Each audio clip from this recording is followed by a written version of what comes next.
New cave video from the Pain Explainer. I love watching these, and these always do pretty well on the channel. The most painful cave deaths of all time.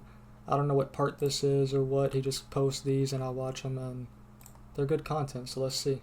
Waianapanapa Caves. Waianapanapa? On January 29, 2017, 32-year-old Gregory Wilhelm was vacationing in Maui, Hawaii with three friends, when a fun day at Waianapanapa State Park turned into a nightmare. While visiting the park, the group discovered the entrance to the Waianapanapa Caves. Don't do it. The four of them, 2 men and 2 women, decided to take a swim in the well-lit pool near the cave entrance, just as many tourists had done before. While the women stayed by the pool, Gregory, eager to explore, convinced his male friends to join him inside the cave. Gregory decided to improvise and used his phone as a flashlight. He put it inside a Ziploc bag to avoid it getting wet. If they had been planning to do cave exploration to begin with, they probably would have brought a proper flashlight. The women decided to wait at the swimming pool at the cave entrance. Gregory and one friend ventured into the darkness. After only a few feet, they reached an area where the water rose to their waists and encountered a boulder blocking the way. Beneath the boulder was a deep pool, a popular spot for divers, but without proper equipment, they agreed to do just a quick dive of about a minute before resurfacing. Since Gregory was the only one with a working light, his friend followed him underwater.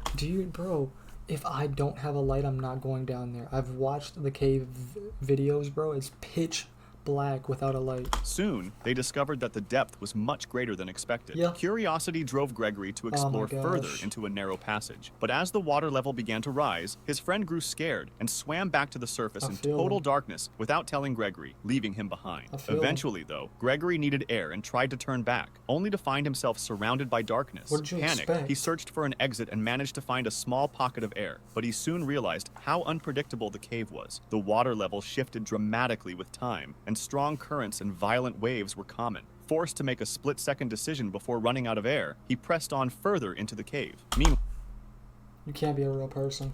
Gregory's friend miraculously resurfaced at the spot where they had originally dived, but there was no sign of Gregory. Worried, the 2 women decided to enter the cave, and inside, they found Gregory's friend in a state of panic and disorientation. Realizing that Gregory's life was in danger, his male friend re-entered the cave in total darkness. He instructed both of the women to scream, so he could use the sound as a guide to help him find his way back. After making a third dive, he spotted a tiny light in the distance that grew brighter as he approached. It turned out to be the flashlight on Gregory's phone. However, when he picked it up, Gregory was nowhere to be seen. He returned to his friends, and together they rushed out of the cave to call the Hana Fire Department, which immediately contacted rescue crews. Later, reports indicated that Gregory had lost his sense of direction in a very tight passage. Each failed attempt to retrace his steps only made him more panicked. Eventually, he took a wrong turn, and by the time he tried to find his way back, it was too late. He drowned in total darkness. When rescuers finally arrived, they found Gregory's body 75 feet deep in the cave. The Goss Canyon tragedy. On September 17, 2000, brothers Michael and Paul Hayden decided to explore an abandoned well cave in Goss Canyon in La Crescenta, Montrose, California, a cave they had known well from childhood visits with their 4 other siblings. This particular cave featured dry ledges and holes, as well as a water pool approximately 100 feet deep, situated between water shafts above. They entered the cave through a small 3-by-4-foot entrance that led to a horizontal passage about 50 feet long. Paul, a master sergeant and elite scuba diver with the Air Force Pararescue Force, took the lead. He was equipped with scuba gear that provided him with 2 hours of air and had a GoPro strapped to his head to serve as a light. Meanwhile, Michael stayed near the pool area to monitor his brother. They used a rope tether system attached to a large boulder in the main cave. Michael would tug the rope to check on Paul's status, and Paul would respond with similar tugs to indicate he was okay. For the first 20 minutes, their communication system worked flawlessly. Then, when Michael pulled the rope twice, expecting a response, he received none. Pulling again, he found the rope was tight and immobile. Initially thinking Paul was stuck, Michael pulled as hard as he could. When nothing changed, he immediately left the cave to seek help from the local fire department, knowing that Paul had only 90 minutes of air remaining. Fortunately, the local fire department responded immediately, along with the LA Sheriff's Office and the LA Fire Department, and quickly traveled to the cave entrance to begin the rescue. When Paul's GoPro was found, its footage was analyzed, and it revealed the exact moment he removed his regulator to breathe air from an air pocket in an abandoned water shaft. The air in these pockets, whether formed in abandoned water shafts or naturally within the cave, did not circulate and was contaminated by decay gases from the surrounding soil, rock, and organic material, as well as by gases released increase air. through water erosion of stones. This leads to a dangerous CO2 increase in carbon poisoning. dioxide concentration. Yeah. Although Paul was a scuba diver, he was not a certified cave diver. He knew the risks of air pockets in caves and usually carried a lighter to test the oxygen levels before removing his regulator. However, on that tragic day, he didn't have his lighter and assumed the air was safe for a short breath. The footage also showed the walls of the shaft and then captured Paul's submersion in water as he made no attempt to replace his regulator. Oh my God. He lost consciousness instantly, becoming incapacitated and inadvertently poisoning himself with CO2, dying within a minute or two as he sank to the bottom.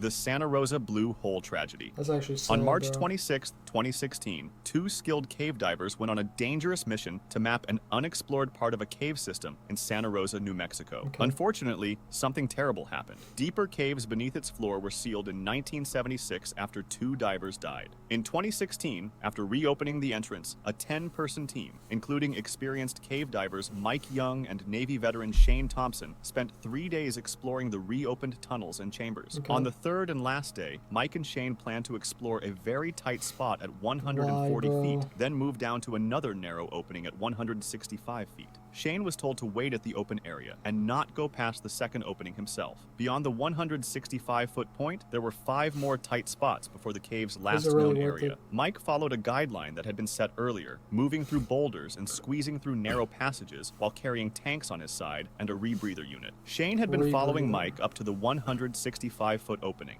There, Mike told him to wait, but as soon as Mike was out of sight, Shane decided to follow him, even though that was against their plan. Mike did not know that Shane was right behind him. Shane followed the guideline along a rocky path over large boulders and sharp bends until he reached a narrow 3-foot opening. At that point, the water was full of silt, and he ran into another tight passage. He turned his body and tried to pull himself along the wall, but his back-mounted rebreather got caught on a rock sticking out from the tunnel ceiling. With one arm forward and the other touching the cave wall and the guideline, he twisted, trying to free himself. Such a nightmare, bro. The feeling of not being able to move, bro. Such a nightmare. Like, I'm good off all this.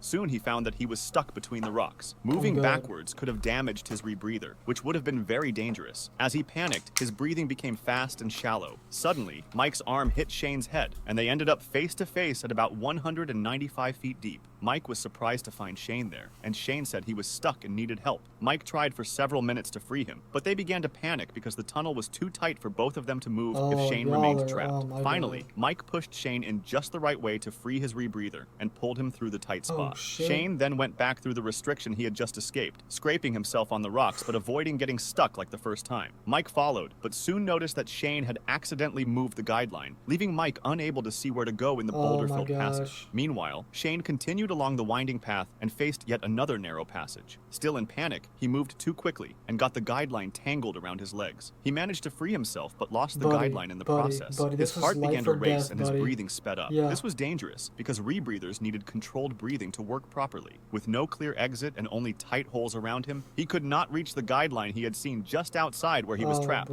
He started to hyperventilate and could not calm down. At that moment, Mike reappeared. Seeing that Shane was very scared, Mike moved around the rocks to find an opening. He grabbed Shane by the shoulders and turned him around. Shane, seeing a way out, lunged forward and swam under Mike, but he became trapped again, this time underneath Mike's body, unable to move forward. In desperation, Shane thrashed and kicked while Mike protected his face from the blows. During the struggle, Shane's heels tore Mike's suit and scraped him against the rocks before Shane finally broke free. Afterwards, Mike realized he was still able to function and that his equipment was mostly okay, except for a ripped suit valve that let the 52 degrees Fahrenheit water in. He had also lost a fin, but managed to get it back soon after. With his nerves wrecked, Shane continued along the guideline, determined to escape. His rebreather could not keep up with his fast breathing, so he switched to his emergency bailout tank for air. Approaching another series of tight spots, he pulled himself through with all his strength, but got stuck for the third time. And this time, Mike was nowhere in sight. Meanwhile, Mike had climbed a little and found a hole leading back to the guideline. Believing that Shane had gone ahead, he followed the line upward toward the next restriction.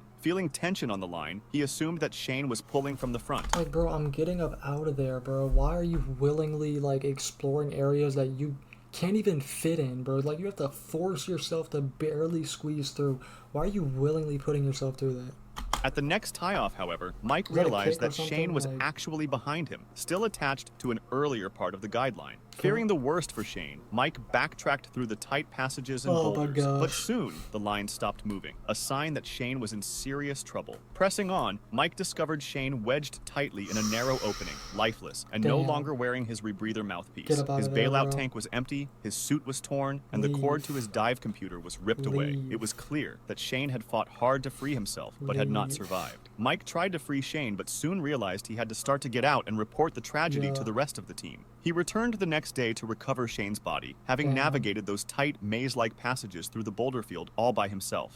Culverson Creek tragedy. R.I.P. At around 3:45 p.m. on November 28, 1985, 7 cavers entered the Fuller's entrance of Culverson Creek Cave, a 20.8-mile-long system in Greenbrier County, West Virginia. The group had originally planned to explore Friar's Hole, but high water levels because of heavy rain forced them to switch to a cave less prone to flooding. None of the cavers had been in Fuller's before. The entrance passage was a canyon between 5 and 8 feet wide, with a 6 to 12-inch deep stream flowing swiftly over small, loose rock slabs. About 50 feet inside, on a downhill slope, a boulder stood in the center of the passage, with the stream flowing by on the left. At 3:50 p.m., 3 cavers passed the boulder, while 3 more were in the process, with 26-year-old Eric Sokol leading. As Sokol reached the center of the boulder, it suddenly tilted to the left. Despite the cavers' attempts to stop it, the rock moved, pinning Sokol by his head in a standing position. One caver immediately left to get help, while 4 others attempted in vain to move the boulder. Then, one caver supported Sokol from below, as 3 companions searched the entrance cave for something to use as a lever. They tried with old truck parts, but they proved ineffective. One caver was sent to fetch a hydraulic auto jack, and another called the Eastern Region Cave Rescue Network at 4:10 p.m. Sokol lost consciousness within 30 seconds of the rockfall and stopped moving after about 1 minute. At 3:59 p.m., John Evans, a member of the group, noted that Sokol's pulse was still strong despite his unconscious state and a trickle of blood from his left nostril. Around 4:20 p.m., the hydraulic jack arrived on the scene. With its help, along with some crowbars, the team was finally able to shift the boulder. Sokol was carefully moved to a dry spot about 20 feet away, and CPR was initiated immediately. The Rennick Rescue Squad soon arrived, and a paramedic took over CPR at 4:29 p.m. Sokol was evacuated on a stretcher and reached a hospital by ambulance. Despite establishing IVs and administering cardiac drugs, his condition did not improve, and he was pronounced dead at 6:05 p.m. If you liked this video, subscribe for— Damn, that last one was tragic, bro. It happened so quickly, too.